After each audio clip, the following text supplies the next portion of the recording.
Subscribe to get smart, and to watch the latest videos first, hit the bell icon and you will be notified about the new videos updates instantly. So, what's up guys, Rick here, helping you to master your technology.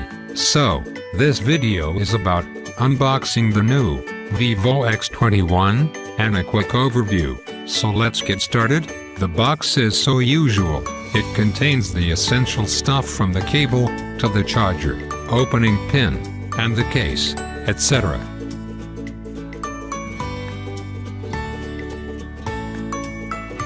The case is something new thing in this box. So, Vivo X21 is 6.3-inch phone, 1080 by 2080 pixel, runs Android 8.1. Under the hood is Snapdragon 660 coupled with 6 gigs of RAM, powering all of this 32,000 mAh battery, with 128 gigs internal memory and expandable with Microsoft Dakota card up to 256 gigs. Keep in mind that this is a mid-range phone that costs 800 Singaporean dollar, which equivalent to $600 US, raising the phone to your face and you will be welcomed with a glorious, borderless, and bezel-less phone that have an ugly notch, just like the iPhone X. The notch contains the speaker and the front-facing camera, the headphone jack.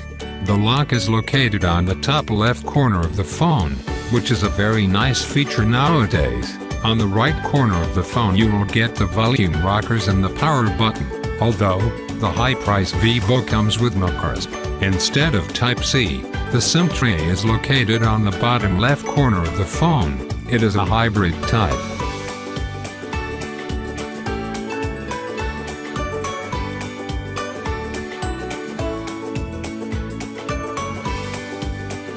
The dual camera setup is extruded outside from the surface of the phone, just like the iPhone X.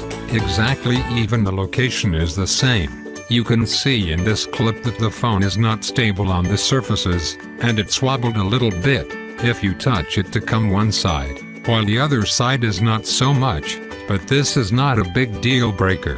The back of the phone is a glassy surface with no fingerprint sensor, because it's under the display. Vivo is the first Android phone company that has implemented such a technology into commercial phone. The problem is this technology is not ready for prime use. This clip shows how I struggle to set up just one finger.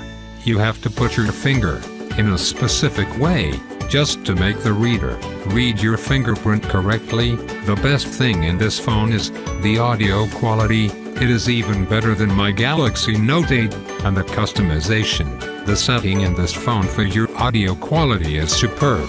Also, the audio quality from the speaker is great.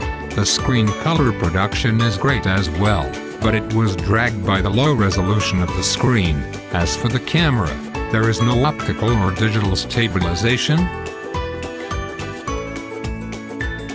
It takes great shots on, but a very bad shots on night. It record 4K at 30 frames per second videos. And the user interface is exactly like the iPhone. Yeah, they just copy it. Speaking of the user interface, is called Phone Touch OS. It heavily inspired from the iPhone user interface. The notification is handled the same way as the iPhone, and swiping up from the bottom of the phone will show up the control panel. So, I think from the top from anywhere will show the notification panel, and the control panel is customizable, unlike the iPhone. Another thing they took from the iPhone is the gesture control. Yes, you can remove the old control bar and use only the gestures. So back is swiping up from the left corner, home is swiping up from the center, and control panel is swiping up from the right.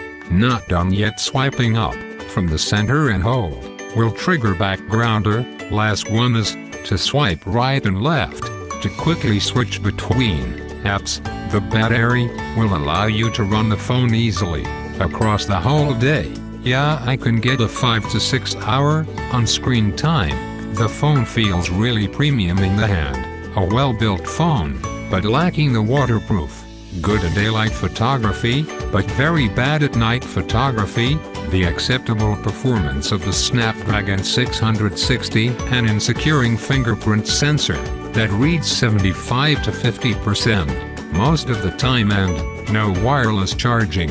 After that, the high price of the phone. It will be a very hard choice indeed.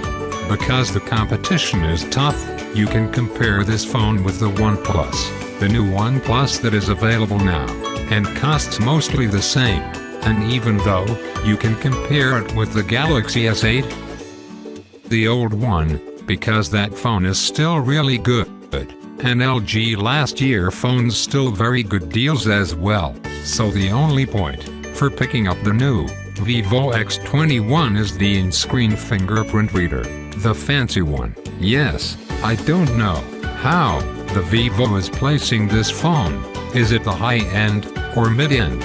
Because it sits in between some of the points that it does really good, but there is some point that still lacks and needs improving this phone. Before I end this video, if you want something specific to show in my next video, just say in the comment section below. If you found this video entertaining, informing, enjoyable, do me a favor, click that like button for me, subscribe if you haven't already. I'll catch you all in the next episode of Get Smart. Peace.